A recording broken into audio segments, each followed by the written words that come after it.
So, what regulatory frameworks are being developed or adopted for natural hydrogen exploration and extraction?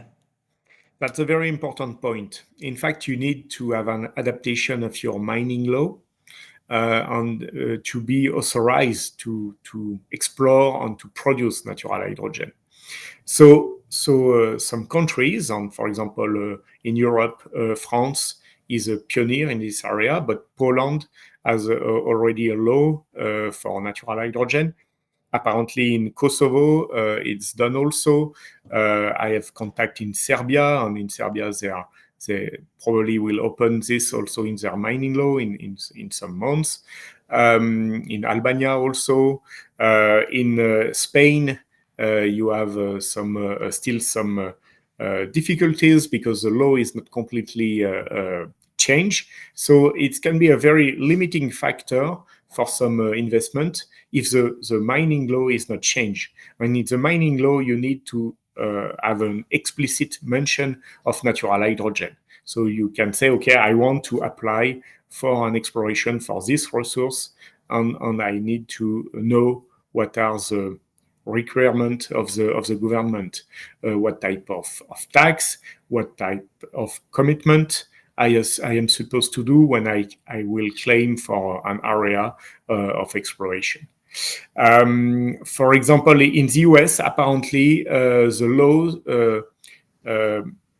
is very flexible for the oil and gas and can include easily the natural hydrogen.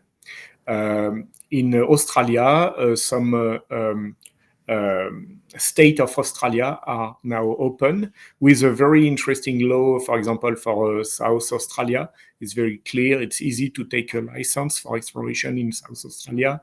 In Tasmania, it's open now. I think in West Australia, they are close to finalize the law.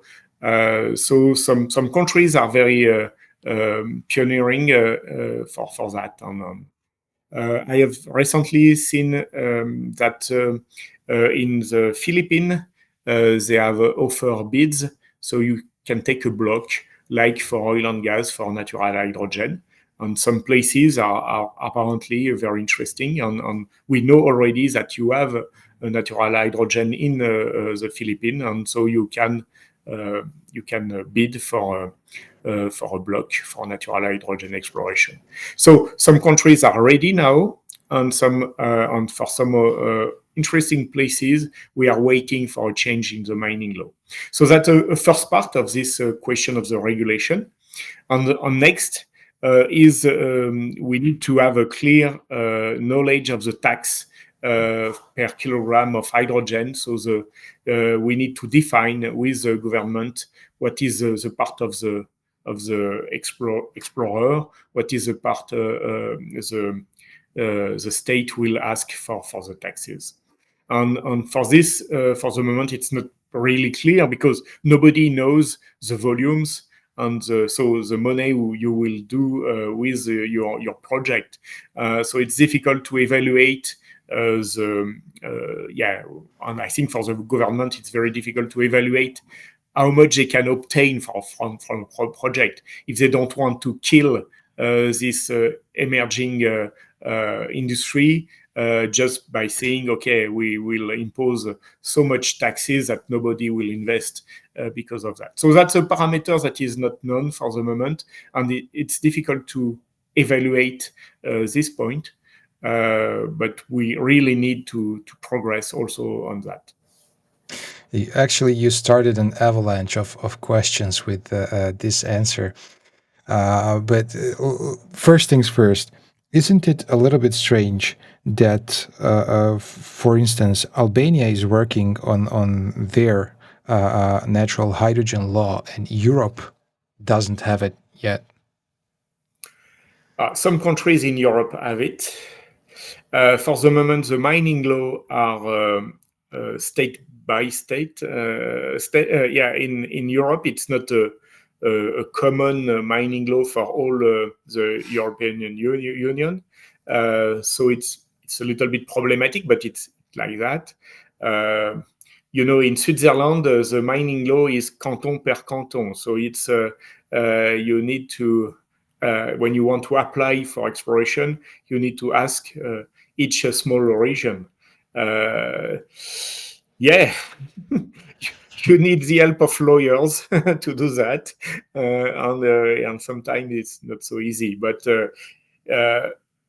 countries who want to help us need to adapt their mining law, and they need to maybe define for the next, I will say, 7-10 years, what can be the tax regime. And then the investor will come, and then they will produce a completely clean energy in their country.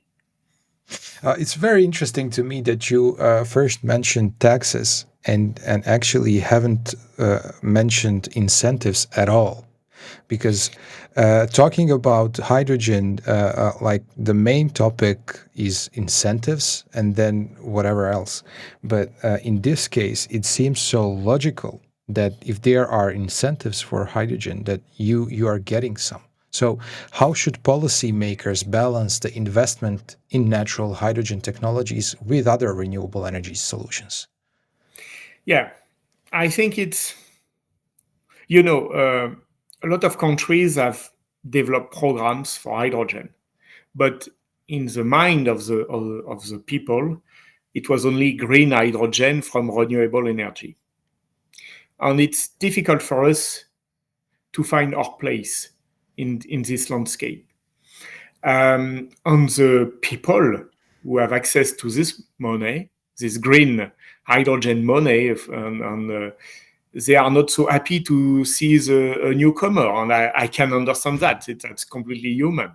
But this means that we need to inform at first the government. We need to make more noise about our success, our progress we have in our research and in our exploration. And then the government will balance, I don't know, part of the money they want to invest in the hydrogen economy, and let us have an access to a part of this money for pilot, for demonstrators, for more research, to have more people working in the universities and in the research centers to do that.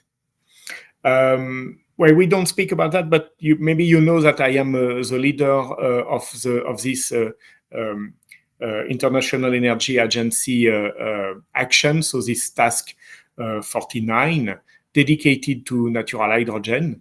And in our program for natural hydrogen, we have a specific task, and this task is a roadmap for the government to develop specifically financing public funding for natural hydrogen. Because we don't want to take the money of the others. I think we need all the kind of hydrogen.